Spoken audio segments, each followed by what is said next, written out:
Hola, somos NotGuru. Convertimos data financiera en historias fáciles de entender. En este análisis profundo hablaremos sobre Meta Platforms Inc., la empresa que todos conocimos como Facebook, ¿no? Ahora cotiza en Nasdaq como Meta.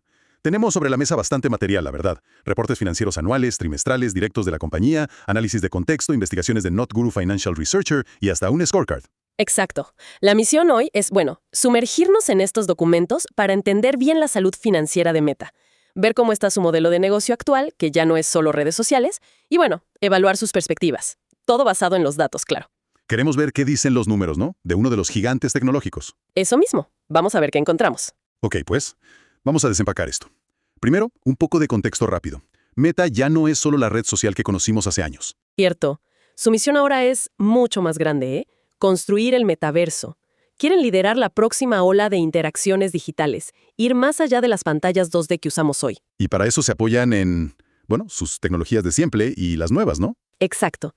Por un lado, las redes sociales, Facebook, Instagram, WhatsApp, ahora Threads, pero también invierten muchísimo en realidad virtual, realidad aumentada e inteligencia artificial. Mucho foco ahí. Y estructuralmente, ¿cómo se organiza Meta para hacer todo esto? Fundamentalmente operan en dos grandes segmentos. Es clave entenderlos. Primero está Family of Apps, o FOA. FOA, vale.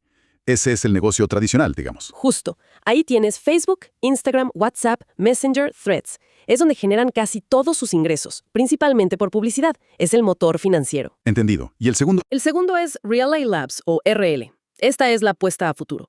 Aquí está el hardware y software de realidad virtual y aumentada, los visores MetaQuest, las gafas Ray-Ban Meta, el sistema operativo Horizon OS. Ah, claro. O sea, Reality Labs es donde está la inversión fuerte para el metaverso y demás. Exactamente. Consume mucha inversión ahora mismo. FO genera el dinero, RL lo invierte en el futuro. Muy claro. FO, presente rentable, RL, inversión a futuro. Con eso en mente, financieramente, ¿cómo se ve esta megaempresa hoy, a finales de octubre de 2025?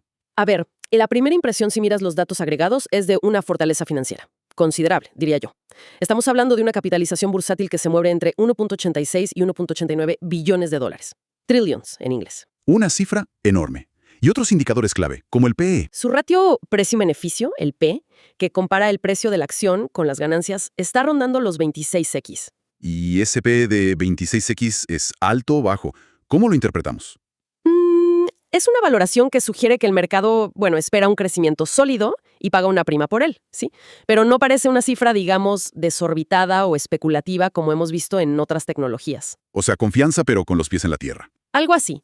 Indica cierta confianza en la estabilidad de sus beneficios actuales, a pesar de esas grandes inversiones en lo nuevo.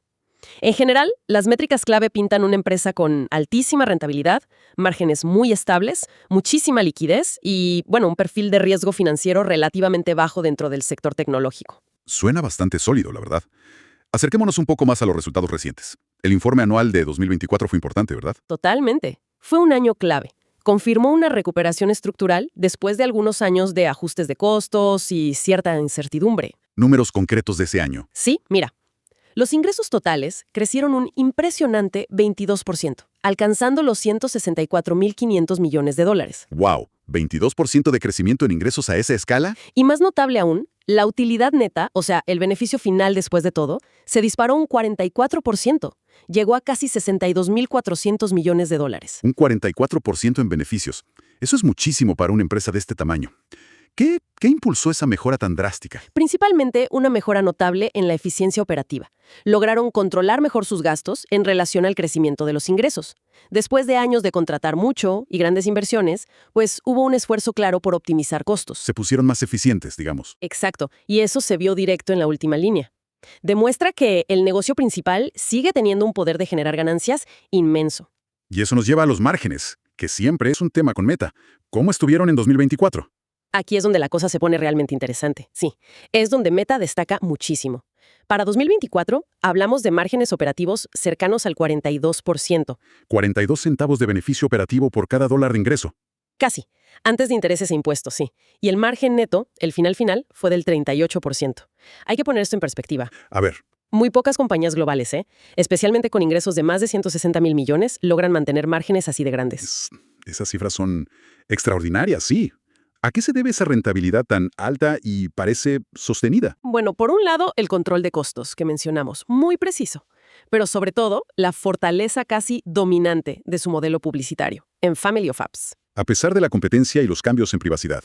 A pesar de todo eso, su capacidad para monetizar la atención en sus plataformas sigue siendo excepcional. Y además, estas cifras ya empiezan a reflejar sinergias de las inversiones en infraestructura digital e IA, que optimizan la entrega de anuncios. Claro, la tecnología ayudando a la eficiencia. Exacto. Incluso el margen bruto, lo que queda después de los costos directos, es altísimo. Supera el 81%. Impresionante. ¿Y esa fortaleza se mantuvo durante 2025? Porque recuerdo que hubo algo de confusión con los resultados del tercer trimestre. Cierto, es importante aclarar eso. Meta mostró una tendencia de crecimiento sólida trimestre tras trimestre, hasta mediados de 2025. Sí. Por ejemplo, en el Q2 de 2025, los ingresos subieron otro 22% interanual, 47.500 millones. La utilidad neta, un 36% más, 18.300 millones. Y el margen operativo, firme en 43%. Todo parecía ir sobre ruedas. ¿Y entonces qué pasó en el Q3 de 2025? Los titulares hablaban de una caída fuerte en el beneficio por acción, el EPS. Exacto. El EPS reportado para el Q3 2025 fue de solo $1.05. Una caída muy significativa, ¿sí? Pero aquí es crucial entender el porqué. A ver. La caída se debió única y exclusivamente a un cargo fiscal extraordinario, no recurrente, de casi $16.000 millones. Un tema de impuestos. Exacto. Un ajuste contable relacionado con impuestos, no un reflejo de que el negocio principal fuera peor. De hecho, si quitas ese cargo puntual, el rendimiento operativo siguió siendo muy fuerte. Entendido. O sea, fue un susto contable, no operativo. Vale. Eso nos lleva a otra métrica clave. La generación de efectivo. Una cosa son beneficios en papel, otra el dinero real que entra. ¿Cómo convierte Meta esos beneficios millonarios en cash? Pues de manera muy eficiente. Es otra de sus grandes fortalezas. En 2024, generó más de $52.000 millones en flujo de caja libre, el Free Cash Flow. El FCF. El indicador rey para muchos, ¿no? El dinero que les queda después de invertir. Exacto. Después de todas las inversiones de capital necesarias para mantener y expandir el negocio. El CAPEX. ¿Y cuánto fue el flujo antes de esas inversiones? El operativo. El flujo de caja operativo, el que viene de las operaciones centrales antes de invertir en activos fijos, superó los $91.000 millones en 2024. 91.000 millones. Es una barbaridad de efectivo generado. Una flexibilidad financiera inmensa. Les permite financiar sus apuestas futuras y a la vez devolver mucho capital a los accionistas. Es un motor de efectivo muy potente. Mencionaste las inversiones de capital, el CAPEX. ¿En qué gasta Meta esas sumas tan grandes? Porque 52.000 millones de FCF después de invertir. Implica que las inversiones fueron enormes. Correcto. El gasto de capital, el CAPEX, en 2024 fue de unos $39.200 millones. Una cifra masiva, sí. ¿Y a dónde va todo ese dinero? Principalmente a infraestructura física y tecnología. Servidores de última generación, centros de datos enormes, redes, todo lo necesario para potenciar las plataformas actuales y sobre todo para desarrollar la IA y la infraestructura del metaverso. Es como construir fábricas gigantes de tecnología cada año. Algo así. Para dar una idea de la escala de inversión, Casi 40.000 millones en un año solo en infraestructura. Es una apuesta muy fuerte. ¿Eso no genera algo de presión o nerviosismo? definitivamente es un punto clave a vigilar. Este nivel de inversión es altísimo. Consume una parte importante del flujo operativo. Implica que Meta necesita seguir creciendo y siendo eficiente para sostenerlo. Claro, para que los números sigan cuadrando. Exacto. Pero, como decíamos, aún después de ese CAPEX masivo, les queda suficiente efectivo para devolver capital.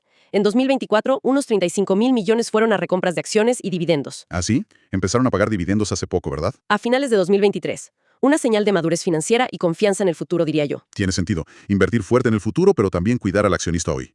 Con esa generación de caja y esas inversiones, ¿cómo queda la foto del balance general? ¿Se están endeudando mucho para financiar todo esto? Todo lo contrario. El balance es otro punto fuerte.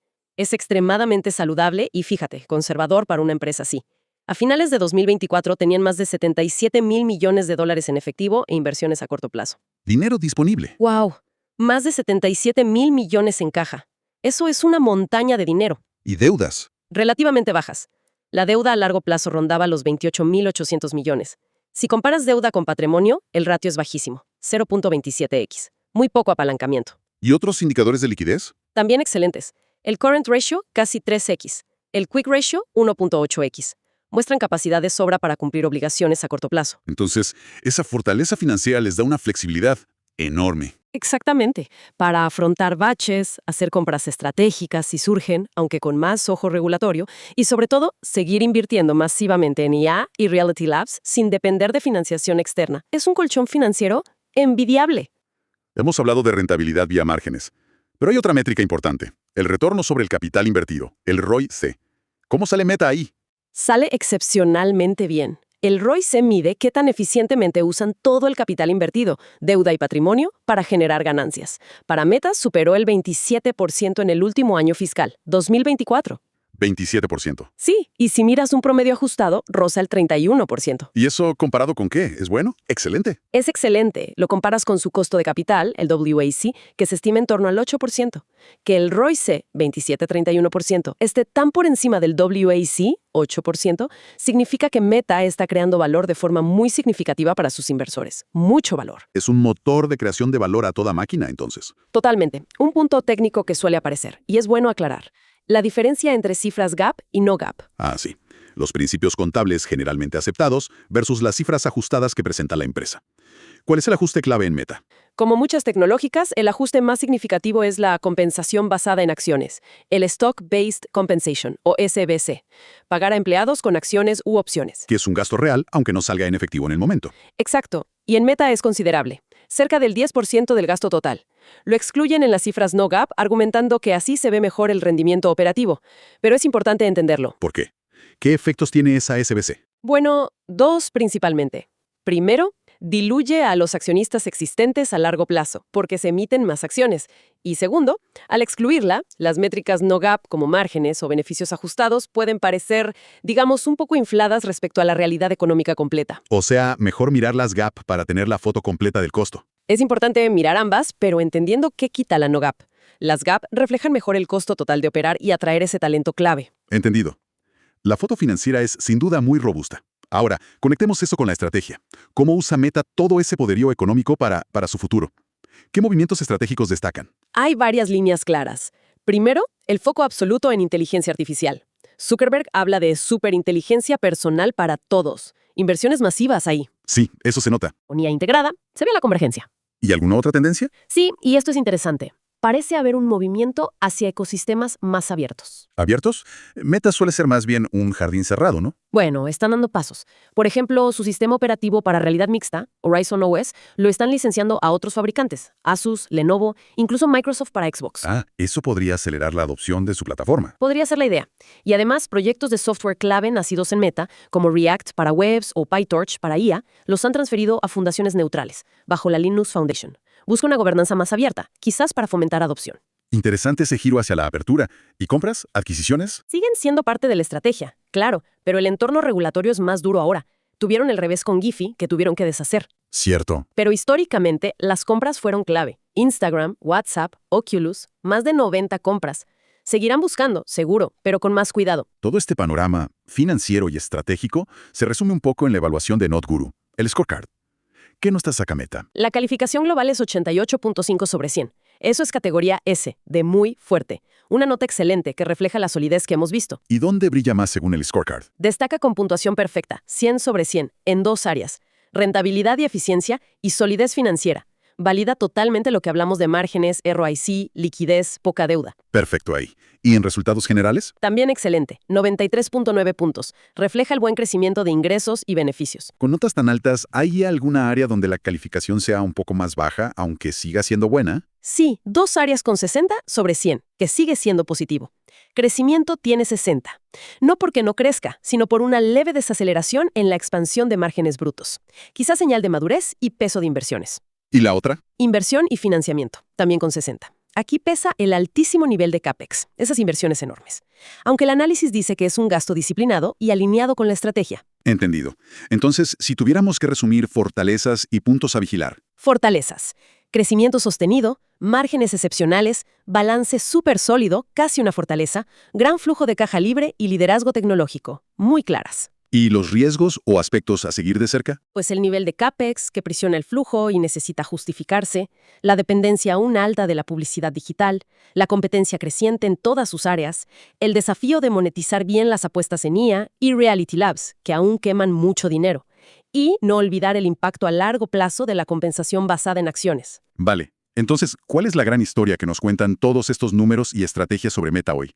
Parece una empresa con dos caras, ¿no? Exactamente. Por un lado, tienes una máquina financiera increíble, súper eficiente y rentable, basada en Family of Apps. Genera muchísimo dinero, márgenes envidiables, poca deuda, mucho efectivo. La cara rentable. Exacto. Y por otro lado, está usando esa fortaleza para hacer apuestas tecnológicas gigantescas, muy costosas y de resultado, incierto a largo plazo. En IA y el metaverso, a través de Reality Labs, Maduro, son la base que permite financiar esos nuevos pisos tecnológicos, que hoy por hoy son más un gasto que un ingreso significativo. ¿Y la gran pregunta es? La gran pregunta es si esas apuestas multimillonarias en Intermedia IA y Reality Labs lograrán algún día no solo escala, sino sobre todo una rentabilidad comparable a la del negocio publicitario actual. ¿Podrá RL ser el próximo FOAP en términos financieros? Esa es la incógnita. Y eso nos deja con una reflexión final, que surge directamente de los datos. Vemos claramente que Family of Apps, Facebook, Instagram, WhatsApp, es el corazón financiero indiscutible de Meta hoy. Genera casi todas las ganancias y el flujo de caja. Reality Labs, en cambio, es un centro de costos estratégicos. Absorbe miles de millones. Así es. Entonces, pensando a futuro, ¿cuándo y bajo qué condiciones veremos un punto de inflexión? ¿Cuándo podrían esas inversiones en IA y metaverso dejar de ser solo una apuesta financiada por la publicidad y empezar a generar ellas mismas una rentabilidad sustancial y sostenible? ¿Qué métricas clave, más allá de los ingresos brutos de RR, nos indicarían que ese cambio está ocurriendo de verdad? Una pregunta clave, sin duda.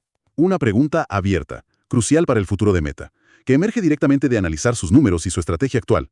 Con esto cerramos nuestro análisis profundo de Meta Platforms.